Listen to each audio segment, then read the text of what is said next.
पाकिस्तानी खानों में नमक बहुत ज़्यादा इस्तेमाल किया जाता है और बर्रसीर के जो ज़्यादातर खाने हैं वो नमकीन ही हैं। नमक ज़्यादा खाने की वजह से आपकी बॉडी को क्या कीमत चुकानी पड़ सकती है, आइए बात करते हैं। नमक में चूंकि सोडियम मौजूद होता है, तो जब आप ज़्यादा नमकीन खाने खाते हैं तो आपकी ब्लड वेसल में सोडियम जो है वो ज़्यादा जमा हो जाता है, जिसको कंपनसेट करने के लिए पानी की मिकदार भी आपके ब्लड में बढ़ जाती है, जिसकी वजह से ब्लड प्रेशर जो है वो आपका इंक्रीज़ हो जाता है।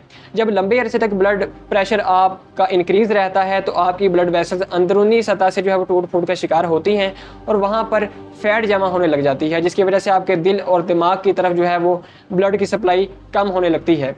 दिमाग की तरफ जब ब्लड सप्लाई कम होगी तो आपकी जहानत मुतासिर होगी और जहनी बीमारियां जन्म लेंगी, दिमागी बीमारियां जन्म लेंगी, और दिल की तरफ जब ब्लड नहीं जाएगा तो आप हार्ट अटैक का शिकार हो सकते हैं। लंबे अरसे तक जब आपका ब्लड प्रेशर जो है वो बढ़ा रहेगा तो आपकी किडनीज भी फेल हो सकती हैं। इसलिए आपके खाने में नमक की मिकदार 3.5 ग्राम से 6 ग्राम के दरमियान होनी चाहिए एक दिन में। वीडियो में बने रहने के लिए शुक्रिया।